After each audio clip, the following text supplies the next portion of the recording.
Bonjour à tous et bienvenue sur les astuces de Margot. Aujourd'hui on se retrouve pour une nouvelle vidéo dans laquelle je vais vous expliquer pourquoi je n'achèterai rien pendant le Black Friday et je vais en profiter aussi pour vous donner cette astuce pour limiter votre impact environnemental quand vous devez effectivement consommer. Cette vidéo a été créée dans le cadre de la campagne de sensibilisation lancée par la Camif en boycott du Black Friday et pour une consommation plus éco-responsable.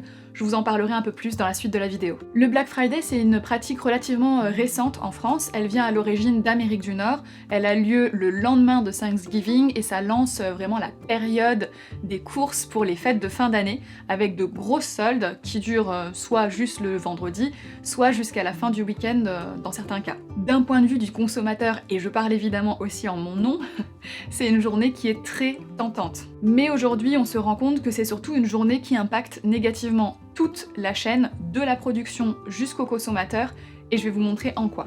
Là maintenant tout de suite, vous êtes peut-être en train de vous dire « Non mais attends Margot, le Black Friday, c'est quand même le moment pour faire des économies, non ?» Et on va répondre immédiatement à cette question parce qu'évidemment, je me la suis posée aussi.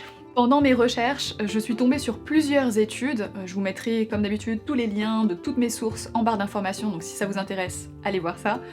Et notamment certaines qui ont été menées par UFC Que Choisir, qui montrent que contrairement à ce qu'on croit, on fait pas de si bonne affaire que ça pendant le Black Friday. On parlerait de seulement quelques euros d'économie, 2% en moyenne, et pourtant sur des produits qui en valent plusieurs centaines à la base. La raison derrière ces économies pas si extraordinaires, malgré des pourcentages affichés super intéressants, c'est tout simplement que le prix de base a été augmenté entre-temps. Résultat, la réduction existe bien, mais n'a plus rien de spectaculaire. La conséquence de ces super promotions, c'est que malheureusement, elles poussent à acheter plus, à acheter des choses dont on n'a pas besoin, à remplacer des objets qui fonctionnaient très bien et qui auraient pu encore fonctionner très longtemps. Et c'est terrible parce que l'impact environnemental de cette journée de la surconsommation est énorme et en plus de ça, ça génère de l'exploitation humaine. Ce sont des ressources qui vont être gaspillées à produire des objets à l'autre bout du monde pour que ça coûte moins cher en main-d'œuvre qui en plus de ça va travailler souvent dans des conditions déplorables, ça va coûter cher aussi en termes de pollution liée au transport. Tout ça pour que les objets en question soient remplacés à l'occasion des prochaines promotions et pour ne même pas être forcément recyclés. Si vous aimez acheter des produits en ligne pour une raison ou pour une autre, sachez que certains de ces produits-là ne seront même pas remis à la vente si jamais vous décidez de les renvoyer, tout simplement parce que ça coûte souvent moins cher pour eux de s'en débarrasser, de les faire détruire, plutôt que de les reconditionner. Bref, le Black Friday, on fait pas de si bonne affaire que ça, c'est pas bon pour les humains, c'est pas bon pour la planète, et pour toutes ces raisons-là, moi je boycotte, je n'achèterai rien. La très bonne nouvelle, c'est que je suis très loin d'être la seule à avoir pris ce genre de décision-là. On est de plus en plus nombreux, et également il y a de plus en plus d'associations et d'entreprises qui vont dans la même direction de lutte contre la surconsommation. La Camif, qui est un site e-commerce de décoration et d'aménagement, participe au mouvement pour la 3e année consécutive en fermant purement et simplement leur site internet le jour du Black Friday, tout simplement parce qu'ils croient en une consommation responsable, qui soit locale et durable. Et c'est parce qu'on a ces valeurs en commun que, au-delà de boycotter le Black Friday en tant que personne, je participe à leur campagne de sensibilisation en tant que créatrice. Par exemple, à l'occasion du Black Friday, on est extrêmement sollicité en tant que créateur pour promouvoir de bonnes affaires, donc j'ai évidemment tout refusé. Vous retrouverez pas non plus de promotion sur ma e-boutique, tout simplement parce que j'essaye déjà de pratiquer les prix les plus justes. Donc si vous voulez participer à ce mouvement, vous êtes évidemment les bienvenus. Plus on est nombreux et mieux ce sera, plus on est nombreux et plus on se fera entendre. Donc je vous invite à aller voir dans la barre d'informations pour comprendre un peu mieux le mouvement. Alors évidemment, je suis pas parfaite non plus, mais je fais tout mon possible pour consommer raisonnable et raisonné en accord avec mes objectifs de vie la plus durable possible. Et surtout, je m'améliore petit à petit. Si vous aussi vous voulez changer la donne et passer de consommateur à consomme-acteur, je vous propose cette astuce à mettre en place dans votre vie pour mieux consommer.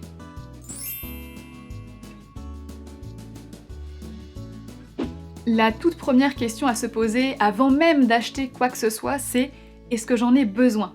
Et par là, ce que je veux dire, au-delà de « est-ce que j'en ai besoin ?», c'est plutôt « est-ce que j'en ai besoin maintenant ? Est-ce que je n'ai pas déjà quelque chose de similaire ? Est-ce que ça me plaît réellement ou est-ce que ça sera un effet de mode et je vais m'en lasser? Est-ce que personne ne pourrait me prêter la chose dont j'ai besoin? Est-ce que je vais en avoir besoin longtemps? Est-ce que dans un an ça me plaira toujours? Comme on n'est pas non plus des robots, tout n'a pas besoin d'être utile, mais par contre vérifiez que ça vous procure une réelle satisfaction dans le temps et pas seulement sur l'instant. De la même façon que Marie Kondo conseille de ne conserver que les objets qui nous procurent de la joie, je vous recommanderais de ne pas acheter ceux qui ne vous en procurent pas ou pour lesquels vous savez que vous risquez de regretter votre achat. Si vous n'arrivez pas du tout à faire la distinction entre envie et besoin, l'astuce à connaître, c'est qu'il faut laisser passer quelques semaines avant de sauter le pas. De cette façon, vous éviterez forcément l'achat compulsif, celui par exemple du Black Friday, et qu'on a tendance à regretter par la suite.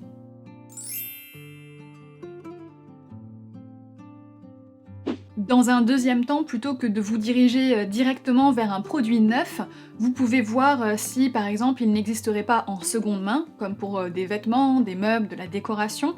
Vous pouvez également voir si quelqu'un dans votre entourage ne le donnerait pas ou donnerait quelque chose de similaire. Et enfin, vous pouvez aussi toujours vous pencher sur l'option de la location, par exemple pour des outils de bricolage, de jardinage ou même une voiture.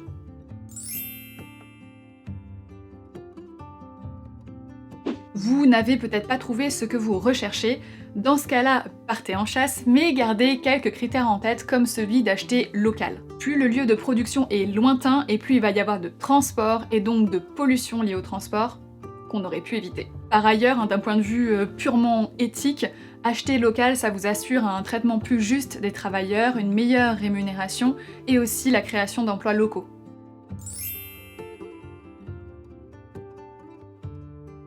Un autre critère à garder en tête, c'est d'acheter durable, c'est-à-dire de privilégier des matériaux de qualité, dont les ressources sont bien gérées, qui ne sont pas traités avec des agents toxiques qui pollueront l'environnement et l'intérieur de nos maisons, et enfin qui dureront dans le temps, soit parce qu'ils sont de meilleure qualité, soit parce qu'ils se réparent facilement.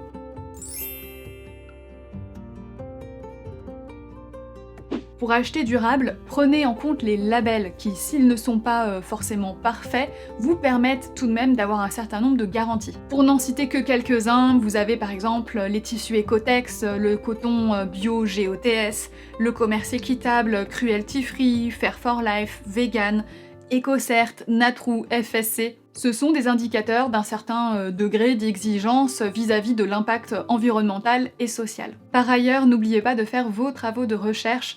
Penchez-vous sur la liste des ingrédients, sur l'étiquette de vos vêtements, le lieu de provenance des matériaux de vos meubles, ou encore les étiquettes énergie de votre électroménager. Tous ces éléments-là vous permettront de faire vos choix en conscience et en accord avec vos valeurs personnelles, ce qui est important dans une période où l'urgence climatique n'est même plus remise en question.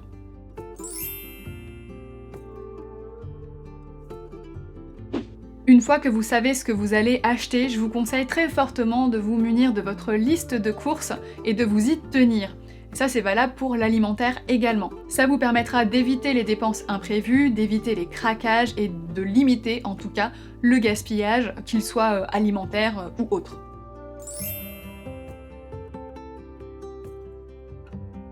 Pour finir, si vous souhaitez remplacer un objet, réfléchissez d'abord à la possibilité d'éventuellement le réparer pour prolonger sa durée de vie et éviter par la même occasion d'extraire de nouvelles ressources prématurément. Si vous choisissez tout de même de vous en séparer, et ça se comprend totalement, pensez à le donner ou à le revendre pour offrir à votre objet une seconde vie et aussi en faire bénéficier quelqu'un d'autre. Je vous remercie du fond du cœur d'avoir pris le temps de regarder cette vidéo, j'espère que vous avez appris des choses, que vous êtes motivé et que vous allez vous engager pendant ce Black Friday pour une journée plus juste pour l'environnement, pour les humains. Si jamais vous souhaitez participer, vous pouvez aussi relayer cette vidéo auprès de vos proches pour partager l'information. Sur les réseaux sociaux, vous pouvez aussi utiliser le hashtag Je me déconnecte pour la planète pour sensibiliser autour de vous. Gardez en tête, si vous sentez que vous allez craquer, que le vrai coût des prix bas, il est social et environnemental. Si jamais cette vidéo vous a plu, je vous propose de me laisser un petit pouce vers le haut, de vous abonner, d'activer la cloche, et moi je vous dis à très bientôt avec une nouvelle vidéo, mais surtout, réfléchissez avant d'acheter. Et encore merci d'avoir pris le temps de m'écouter.